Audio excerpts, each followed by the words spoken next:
Mr. Vincent called Mason in. Mason walked slowly, eyes on the floor. "Sit down, Mason," Mr. Vincent said in his calm, deep voice.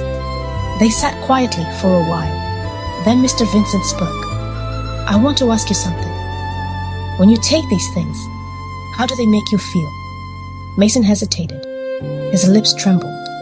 He whispered, "They make me feel not empty." Mr. Vincent nodded slowly. "Do you feel empty sometimes?" Mason's eyes filled with tears. "My parents are always busy. They don't have time to talk to me. When I take things, it feels like someone sees me, like I have something that's mine." Mr. Vincent leaned forward gently. "Mason, the truth is, sometimes our hearts feel empty because we miss love. But things can't fill that space. Only people can. Only love." Mason covered his face, crying quietly. Mr. Vincent let him cry.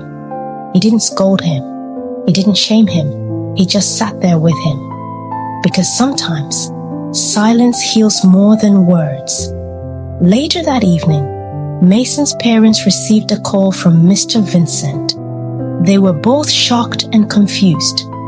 When they arrived at the school, Mason sat quietly beside his teacher. Mr. Daniel, his dad, folded his arms. "I don't understand," he said. "Mason has everything he needs. Why would he steal?" Mr. Vincent looked at him steadily. "Because he doesn't have you." Silence filled the room. Mom's eyes welled up. Dad looked down, his confidence fading. Mr. Vincent continued softly. "Children don't just need food or toys. They need time. They need laughter, attention, and the sound of your voice saying, 'I'm proud of you.'" Mom took Mason's hand, crying, "Oh, baby, I'm so sorry." Dad sighed deeply, realizing the truth for the first time. He bent down and hugged Mason tightly. "I'm sorry, son. I've been so busy trying to build your future, I forgot to live in your present." Mason didn't say anything. He just hugged him back, his tears soaking into his father's shirt. The next morning, Mason walked into class early with his parents. They thanked Mr. Vincent for his kindness. Mr. Vincent smiled. "Let's make things right together." He handed Mason a small notebook and said, "Write apology notes to everyone whose things you took. Not because you're bad, but because you're brave enough to start again." Mason nodded. Eliana helped him decorate the notes with stickers and colors. On each one, he wrote, "I'm sorry for taking your things. I'll never do it again. Thank you for being kind." That night, Mason's house felt different. The television was off, the table was quiet, and the air felt heavy with reflection.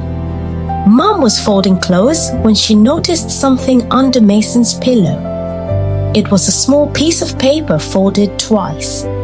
She opened it gently and read the shaky handwriting. "Dear Mom and Dad, I don't like when you go early and come back when I'm asleep. I miss you both. Sometimes I take things because I feel like no one sees me, but I don't want to be that boy anymore. I just want us to talk, even if it's only for 5 minutes." Tara covered her mouth, tears streaming down her face. She turned to her husband. "Daniel, you need to read this." He took the letter, and for the first time in a long time, silence wasn't awkward. It was heavy, real, and filled with truth.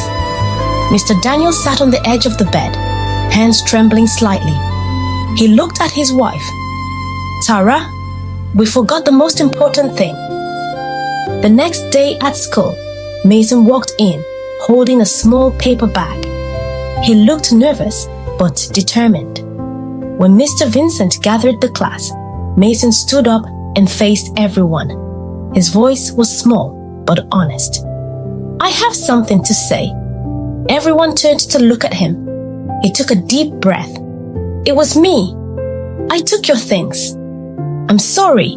Eliana smiled softly, nodding for him to continue. I didn't do it because I wanted to. I just felt lonely, but I know now that it was wrong. For a moment, no one spoke.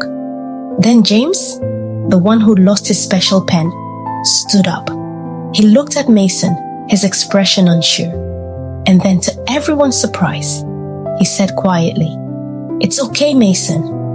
I forgive you." The rest of the class nodded, one after another. And just like that, what could have been punishment turned into something powerful: forgiveness. Mr. Vincent smiled warmly. He placed a chair in the middle of the classroom and asked everyone to sit in a circle. "Today," he said, "we're not just learning spelling or maths. We're learning something bigger: how to heal." He looked around at all their faces. When people make mistakes, we don't fix hearts by blaming. We fix them by understanding. He turned to Mason.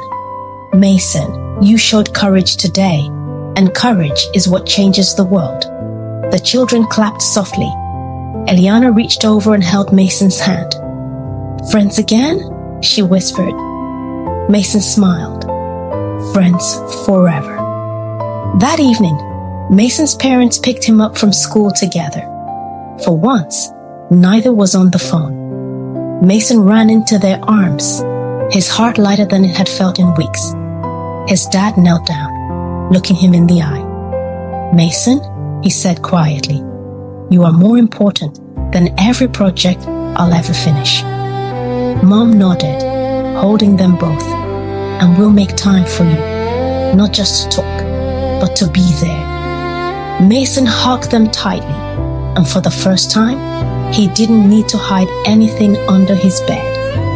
The next week, Mr. Vincent placed a new box on the classroom shelf. This one wasn't labeled "missing and found."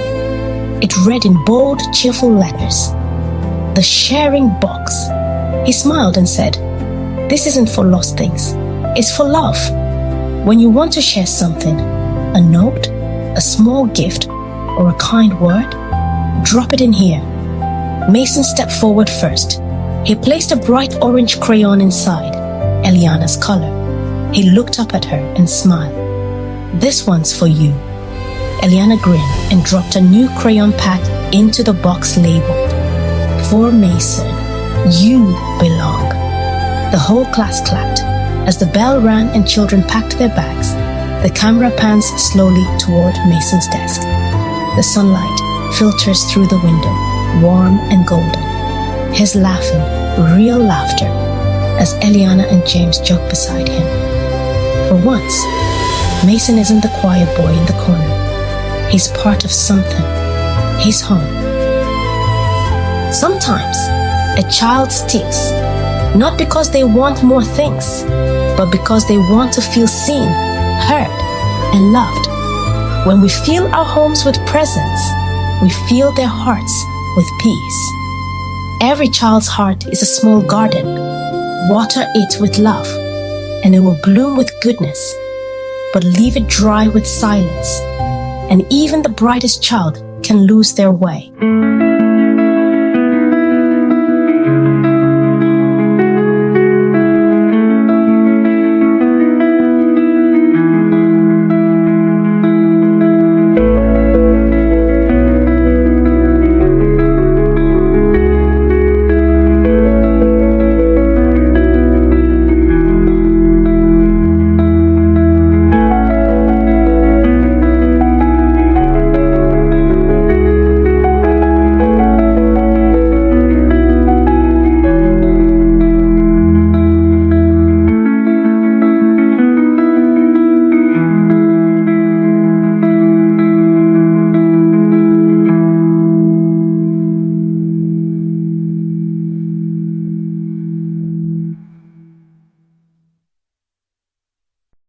Hello, friends! Did you enjoy our story? Ask your grown-up to subscribe so you can join me on the next adventure. See you soon. Bye.